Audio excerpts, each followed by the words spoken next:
ನೀವು ತುಂಬಾ ಎಂಜಾಯ್ ಮಾಡ್ತಾ ಇದ್ರಿ ಸರ್. ಸರ್ ನಾನು ನಿಂಗೆ ದೊಡ್ಡ ಫ್ಯಾನ್ ಕಣೋ ಥ್ಯಾಂಕ್ ಯು ಸರ್, ಇವತ್ತಿಂದ. So much. But on a serious note, ಅಖಿಲ ಅವರೇ, ಕನ್ನಡದಲ್ಲಿ ಹೊಸ ಸೂಪರ್ ಸ್ಟಾರ್ ನೀವು ಆಗ್ತೀರಾ ಅಂತ ಹೇಳ್ತೀನಿ. Means a lot. ಕರೆಕ್ಟ್ ಆಗಿ ಈ ಒಂದು ಇಂಡಸ್ಟ್ರಿಲಿ ನೀವು ಸರಿಯಾದ ಹೆಜ್ಜೆಗಳು, ಸರಿಯಾದ ಮಾರ್ಗದರ್ಶನ, ಸರಿಯಾದ ಪ್ಲಾನಿಂಗು, ಸರಿಯಾದ ಕ್ಯಾಲ್ಕುಲೇಷನ್ ಇದ್ದು ಮುಂದುವರೆದ್ರೆ ನಿಮ್ಮನ್ನ ಯಾರೂ ನಿಲ್ಸಕ್ಕಾಗಲ್ಲ. Thank you so much. All the very best. Thank you sir. ಮಹಾಗುರುಗಳೇ, one more super star on stage. ಹೌದು, ನಾನು ಸುಮ್ಮನೆ ತಿಳಿದೇ ಕೇಳ್ತೀನಿ, ಸಿನಿಮಾಗಳಲ್ಲಿ ಅಭಿನಯಿಸೋ ಐಡಿಯಾ ಇದೆಯಾ? ಯೋಚನೆ ಮಾಡಬೇಕು, ಗೊತ್ತಿಲ್ಲ. ನೀವು ಹಾಡೋದಕ್ಕೆ ಶುರು ಮಾಡೋಕ್ಕೆ ಮುಂಚೆ ನಾನು ಅರ್ಜುನ್ ಹತ್ರ ಹೇಳ್ತಾ ಇದ್ದೆ, ಒಂದು ಹಾಡು ಪ್ರಯತ್ನ ಪಡಿ ನಿಮ್ಮ ಸ್ಟುಡಿಯೋದಲ್ಲಿ ಅಂದೆ. ಅವರು ಹೌದು ಪ್ರಯತ್ನ ಪಡ್ತೀನಿ ಅಂದರು. ನಾನೊಂದು ಐಡಿಯಾ ಕೊಟ್ಟೆ, ಒಂದು ಒಳ್ಳೆಯ ಹಾಡು ಮಾಡಿ ಆ ಹಾಡನ್ನು ಅವ್ರ ಕೈಯಲ್ಲಿ ಹಾಡಿಸಿ ಚೆನ್ನಾಗಿ ಬಂದರೆ ಆ ನಿರ್ದೇಶಕರಿಗೆ ಆಕೆನೇ ಬಳಸಿ ಅದನ್ನು ಶೂಟ್ ಮಾಡೋದಕ್ಕೆ ಇವು ಸಜೆಸ್ಟ್ ಅಂತ ಕೇಳಿದೆ. ಹೌದಾ, ಒಳ್ಳೆ ಐಡಿಯಾನ ಇದು ಅಂತಂದ್ರು. ಇಂಥದ್ದೇನಾದ್ರೂ ಆಲೋಚನೆಗಳು ಬಂದ್ರೆ ಸಕ್ಸಸ್ ಆಗೋ ದಾರಿ ಕಂಡ್ರೆ ಧೈರ್ಯವಾಗಿ ಮುಂದೆ ಹೋಗ್ಬೋದಲ್ಲ. ಯಾಕೆಂದ್ರೆ ಸಿನಿಮಾ ಅನ್ನೋದು amplification.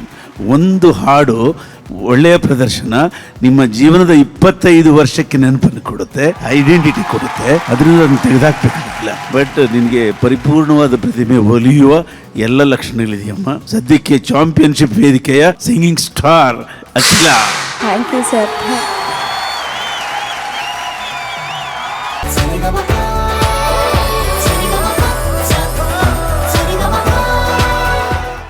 And Ramya teacher welcome back. ಬರ್ಲಿ ಅವರಿಗೆ ಚಪ್ಪಾಳೆ. ವಾಪಸ್ ಬಂದು ರಮ್ಯಾ ಟೀಚರ್, ನಿಮ್ಗೆ ಹೆಂಗ್ ಅನ್ಸ್ತಾ ಇದೆ? ಬಹಳ ಹೆಮ್ಮೆ ಆಗ್ತಾ ಇದೆ. ಇನ್ಫ್ಯಾಕ್ಟ್ ಮೊದಲನೇ ಸಲ ನನಗೆ ಈ ಚಾಂಪಿಯನ್ಶಿಪ್ ಆಡಿಷನ್ಸ್ ಕರೆದಾಗ ನನಗೆ ಬರೋಕ್ಕಾಗಲಿಲ್ಲ, ಏನೋ ಅನಿವಾರ್ಯ ಆಯಿತು. And specially Lakshmi Nagaraj madam ಅವ್ರ ಹತ್ರ ನನಗೆ ಮೆಂಟರಿಂಗ್ಗೆ ಅವಕಾಶ ಸಿಕ್ಕಿದ್ದು. Very happy. Thank you so much ma'am. Welcome back Ramya teacher. Thank you so much. ಈಗ ವಿಪಿ ಸರ್, ಗಿಣಿ ಕತೆ ಬಹಳ ಚೆನ್ನಾಗಿತ್ತು. ವೆಲ್ಕಮ್ ರಮ್ಯಾ ಟೀಚರ್ ಅವರೇ. ಬಹಳ ಸಂತೋಷ ತಮ್ಮನ್ನು ನೋಡಿ. ಬಹಳ ವೈಭವವಾಗಿ ಒಂದು ಕಾರ್ಯಕ್ರಮ ನಡೆದು ಬರ್ತಾ ಇದೆ. ಇದರಲ್ಲಿ ಹೊಸ ಹೊಸ ಅಧ್ಯಾಯಗಳನ್ನ ನಿಮ್ಮಂತಹ ಗಾಯಕಿಯರು, ಗಾಯಕರೆಲ್ಲ ಬಂದು ಅದರಲ್ಲಿ ಇನ್ನೂ ಹೆಚ್ಚಿನ ಮೆರುಗನ್ನ ಸೇರಿಸ್ತೀರಾ ಅಂತ ನನಗೆ ನಂಬಿಕೆ ಉಂಟು. ಬಹಳ ಚೆನ್ನಾಗಿ ಹಾಡಿದ್ರಿ ಸಾಧ್ವಿನಿ. ವೆರಿ ಗ್ರೇಸ್ಫುಲ್, ಬಹಳ ಚೆನ್ನಾಗಿತ್ತು. Thank you so much. Fantastic. Thank you sir. ಮಹಾಗುರುಗಳೇ, ಮೊದಲನೆಯದಾಗಿ ಈ ಹಾಡಿನ ಆಯ್ಕೆ ಫಸ್ಟ್ ಕ್ಲಾಸ್. ಅದಾದ್ಮೇಲೆ ಈ ಹಾಡಿಗೆ ಬೇಕಾದ ಗೆಟಪ್ ಫಸ್ಟ್ ಕ್ಲಾಸ್. ಅದಾದ್ಮೇಲೆ ಸಾಧ್ವಿನಿದು ಮತ್ತೆ ಕಮ್ ಬ್ಯಾಕ್ ಫಸ್ಟ್ ಕ್ಲಾಸ್. ಅದಕ್ಕಿಂತಲೂ ಬೆಸ್ಟ್ ನಮ್ಮ ರಮ್ಯಾ ಟೀಚರ್ ಬ್ಯಾಕ್ ಆಗಿದೆ ನಮಗೆ.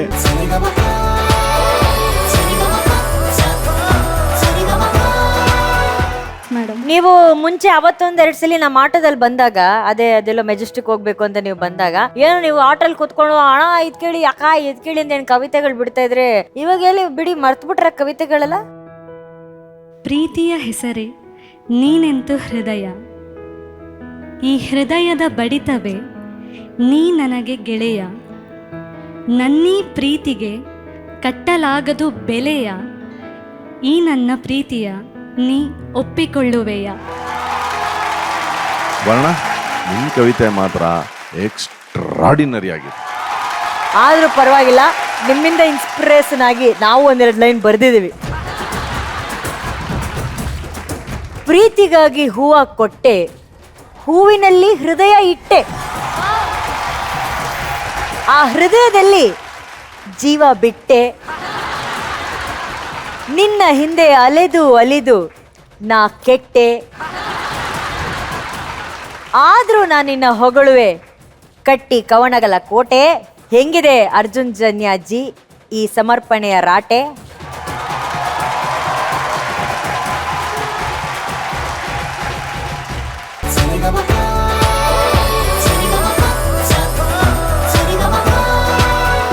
ಸಾಧ್ವಿನಿ ಅವರೇ, ನಿಜವಾಗ್ಲೂ ನೀವು ಬಹಳ ಸಾರಿ ಶರದಿ ಅವರೇ, ಯಾಕೆ ಅಲ್ಲ ಸರ್, ಅವಳು ನಿಮ್ಮನ್ನ ಹಂಗ್ ನೋಡೇ ಹೆಸರು ಮಾಡಿಸ್ಬಿಟ್ಲು. ಶರದಿ ಅವರೇ, ಬಟ್ ಸೀರಿಯಸ್ ಆಗಿ ಅಷ್ಟೊಂದು ಆ ಪಾತ್ರದಲ್ಲಿ ಹೋಗಿದ್ದೀರಾ ಅಥವಾ ಸುಮ್ಮನೆ ಮೇಕಪ್ ಇಂದ ನಂಗೆ ಕಾಣ್ತಾ ಇದೆಯಾ? ಮೇಕಪ್ ಇಂದ ಇರ್ಬೋದು, ಇಲ್ದಿದ್ರು ನಾನು ಜಾಸ್ತಿ ಅದ್ರ ಬಗ್ಗೆ ಥಿಂಕ್ ಮಾಡಿದ್ರೆ ನಂಗೆ ಪಕ್ಕಾ ನಗು ಬರುತ್ತೆ. ಓ, ಇಲ್ಲ ನಗು ಬಂದ್ಬಿಡತ್ತಾ ನಿಮ್ಗೆ?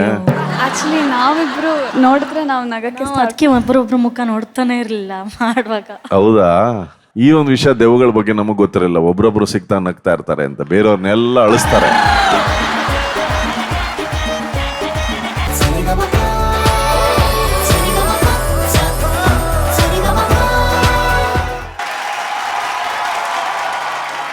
ಇದು ಅನಂತ್ ನಾಗ್ ಸರ್ ಈ ಗೆಟಪ್ ಅಲ್ಲಿ ಮಾಡಿದಂತಹ ಪಿಕ್ಚರ್ ಇದೆಯಲ್ಲ, ನಂಗೆ ಸಖತ್ ಇಷ್ಟ ಅದು.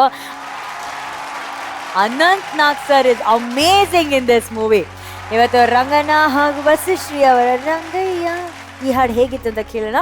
V P sir. ವಾ ವಾ ವಾ ವಾ ವಾ, ಅದ್ಭುತ. ಅದು ಈ ರೀತಿ ಒಂದು ಪಾತ್ರವನ್ನು ವಹಿಸಿ ಹಾಡನ್ನು ಹಾಡೋದು ಇಟ್ಸ್ ನಾಟ್ ಈಸಿ. ಅದನ್ನು ಬಹಳ ಸುಂದರವಾಗಿ ನೀವು ನಿಭಾಯಿಸಿದ್ರಿ. ಕಡೆನಲ್ಲಿ ಇಲ್ಲಿಗೆ ಬಂದು ನನ್ನ ಹೆಸರು ಕಂಬದ ರಂಗಯ್ಯ ಅದೆಲ್ಲ ಮಾಡಿದ್ದು. ಆಮೇಲೆ ವಸುಶ್ರೀ ಅವರು ಕೂಡ ನಿಮ್ಮೊಂದಿಗೆ ಬಹಳ ಚೆನ್ನಾಗಿ ಸಾಥ್ ಕೊಟ್ರು. ಈ ಪಾತ್ರಕ್ಕೋಸ್ಕರ ನೀವು ಮಿಸ್ಸಿಗೆ ಎಲ್ಲ ತೆಗೆದ್ಬಿಟ್ರಾ? ಹೌದು ಸರ್. ವಾ ವಾ ವಾ, ಡೆಡಿಕೇಶನ್ ಅಂತ ಹಂಗಿರ್ಬೇಕಣ್ಣ. All the very best. Thank you sir. Thank you ರಂಗಣ್ಣವ್ರೆ. ಏನ್ ರಂಗಣ್ಣವ್ರೆ, ನೀವು ಎಂತ ಅದ್ಭುತವಾದ ಕಲಾವಿದರು ನೀವು. ಔಟ್ಸ್ಟ್ಯಾಂಡಿಂಗ್, ಚಾನ್ಸೇ ಇಲ್ಲ. Next level. ವಸುಶ್ರೀ ಅವರೇ, amazing expressions, amazing singing. Overall act live ಅಲ್ಲಿ ಒಂದು ಸಿನಿಮಾ ನೋಡ್ದಂಗಿತ್ತು ಸರ್. ಲೈವ್ ಅಲ್ಲಿ ಒಂದು ಸಿನಿಮಾ ನೋಡ್ದಂಗಿತ್ತು. ಮಹಾ ಗುರುಗಳೇ, ಇನ್ನೊಂದು ಹಸ್ತ ಕೊಡಿ ಹಿಂಗೆ ಸರ್. ನಿಮ್ದು ಹಸ್ತ ತನ್ನಿ ಸರ್. ಇದ್ರ ಹೆಸರು ತ್ರಿಹಸ್ತ ಪ್ರಣಾಮ. ಯಾಕೆ ಅಂತ ಕೇಳೋ. ಯಾಕೆ ಸರ್? ನಿನ್ನೊಳಗಿರುವ ಕಲಾವಿದನಿಗೆ ತ್ರಿಹಸ್ತ ಪ್ರಣಾಮ.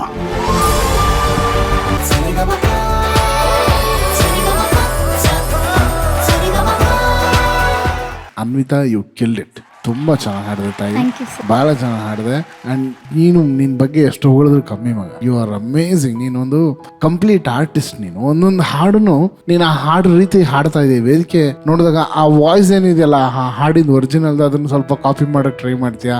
ಅದನ್ನು ಆದಷ್ಟು ಅದರದ್ದು ಏನು ಇಂಗ್ರೀಡಿಯೆಂಟ್ಸ್ ಹೋಗದೆ ಇರೋ ಥರ ಈ tries a lot to keep the original as it is. ಚೆನ್ನಾಗಿ ಹಾಡಿದೆ, ತುಂಬ ಚೆನ್ನಾಗಿ ಹಾಡಿದೆ. ಇಬ್ರು ಆಸ್ ಎ ಸಾಂಗ್ ಅಂತ ನೋಡಿದ್ರೆ amazing performance. Very good. Thank you Arjun sir.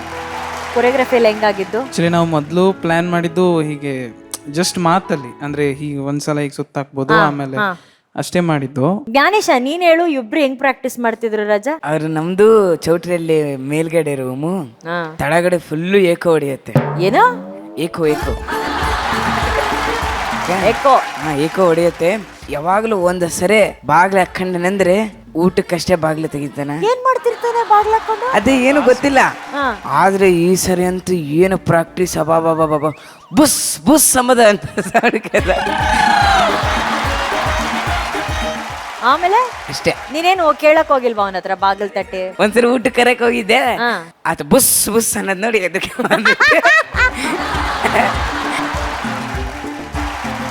ಸರಿಗಮ ಪಪ್ಪ ಸಸ ಪಪ್ಪ ಸರಿಗಮ